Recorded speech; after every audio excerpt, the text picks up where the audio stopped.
Happy lunch hour, gang. Those that don't learn from history are doomed to repeat it, right? Y'all have heard that before, right? I mean, I'm not talking about the history that liberals are trying to rewrite, to trying to whitewash. God, could I even use the term whitewash anymore? I'm talking about what's going on. And we've seen all this before. The uproar about the Supreme Court vote in Colorado to remove Trump from the ballot, the lieutenant governor in California at all costs find a way to get Trump off the ballot. Believe it or not, guys, this has actually happened before. Not kidding. Okay.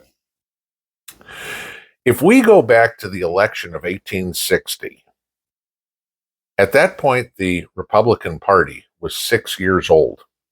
And I know we're going to get into some history here, but it's important that people learn from history, because if they don't, we're doomed to repeat it.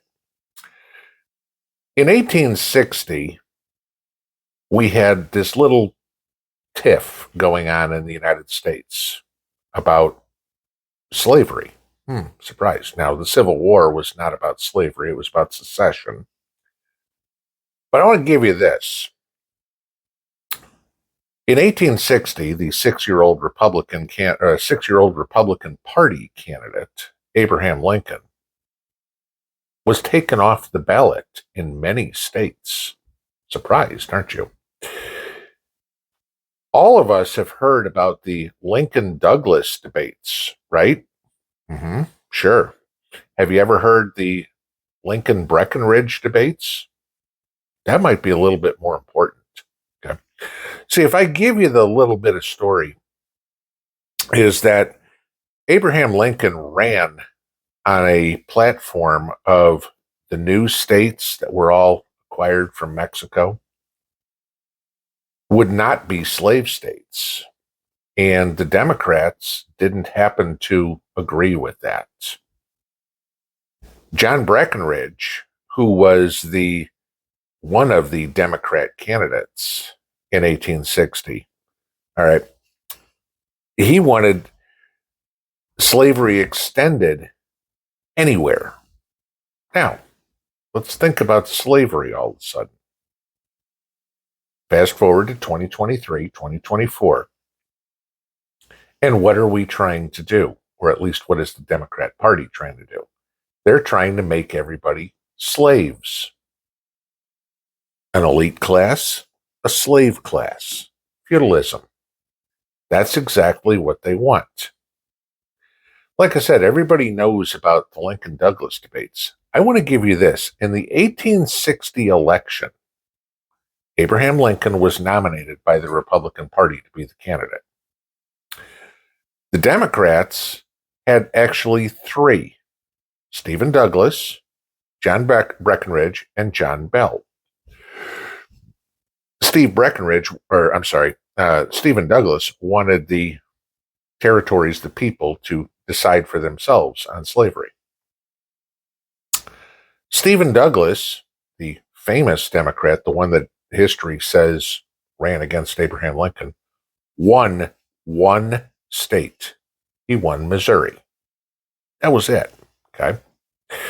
John Breckinridge, who was the more liberal, the socialist, if you will, the cloth that the current Democrat Party is cut from, won North Carolina, South Carolina, Georgia, Florida, Alabama, Mississippi, Arkansas, Louisiana, and Texas. Didn't know that, did you? Yeah. Abraham Lincoln only won 40% of the popular vote. So we can't have the Democrats supporting this, right? Because remember Hillary Clinton, but I won the popular vote. I should be president. I won the popular vote. This is why we don't do it. Abraham Lincoln won 40% of the vote. Oh, may I tell you something here real quick to bring it fast forward to today? Abraham Lincoln was not on the ballot at all in North Carolina, South Carolina, Georgia, Florida, Alabama, Mississippi, Arkansas, Louisiana, or Texas? Interesting, huh? This isn't the first time the Democrat Party has removed a Republican candidate from the ballot. Fortunately for us, those in the I believe in civil rights states at the time, the North, I mean, if you want to talk about the states that voted for Abraham Lincoln, you want to talk about how the country's flip-flopped. Maine, New Hampshire, Vermont, Massachusetts, Connecticut, Rhode Island, New York, Pennsylvania, Ohio, Michigan, Indiana, Illinois, Wisconsin, Minnesota, Iowa, Oregon, and California. All those states believed that we had equal rights as human beings. We didn't see color between black and white. Maybe there was some, okay? But the people in those states overwhelmingly voted for Abraham Lincoln because he didn't want to see slavery. Now let's fast forward to 2024, which we're 2 weeks from embarking upon. And we have the exact same thing going on. We have the Democrat states, just like we did in 1860, trying to remove the Republican candidate from the ballot. Abraham Lincoln was taken off the ballot in nearly a dozen states and still won. Why? Because he was on the side of right. Think about that for a second. Okay. This isn't unprecedented. Now, the reasons they're doing it, of course, is, there's never has the 14th Amendment been used to remove a candidate from the ballot. Okay. I mean, this was, again, the 14th Amendment was written exactly because of the Civil War. They didn't want Confederate candidates to be able to run for office.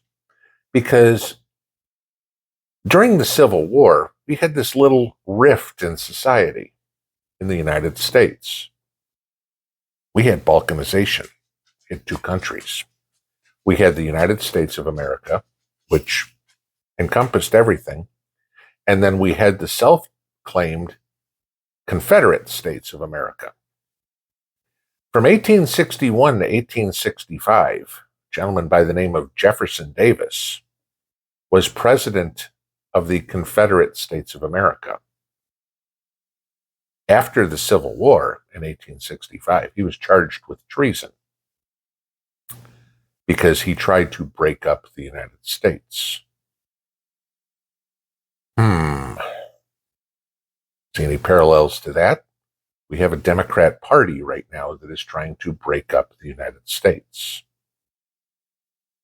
Who would be president of the current Confederate States of America?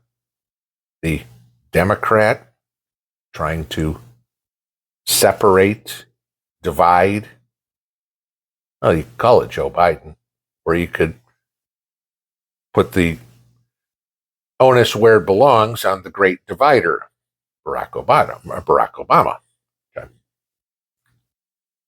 Jefferson Davis was never charged with treason. Okay.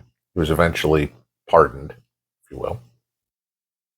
Lincoln was smart enough to not cause more problems. He tried to unify the country. But you look at history and go, is this the same? Now I want to give you this. In 1860, Abraham Lincoln was elected and took office in January of 1861. The Civil War started in April of 1961, 3 months after Lincoln took office. Can you see the parallels? What is going to happen? Does Biden get reelected? And do we go to civil war? Does Trump get elected and we go to civil war? Now, if we go by history, Trump will get elected, and within 3 months of Trump's inauguration, we will be in a civil war. That means somewhere around April of 2025. 15 months from now, guys. Okay? Because why did we go to civil war? The Democrats didn't like the fact that the American public spoke and said, this is what we want. So they went to war. It is still the bloodiest war. More Americans died in the Civil War than any other war. Not World War I, not World War II, not Korea, not Vietnam, not all the bullshit wars that we've had for the last 20 years, 30 years. Okay? Because everybody that died in the Civil War was an American.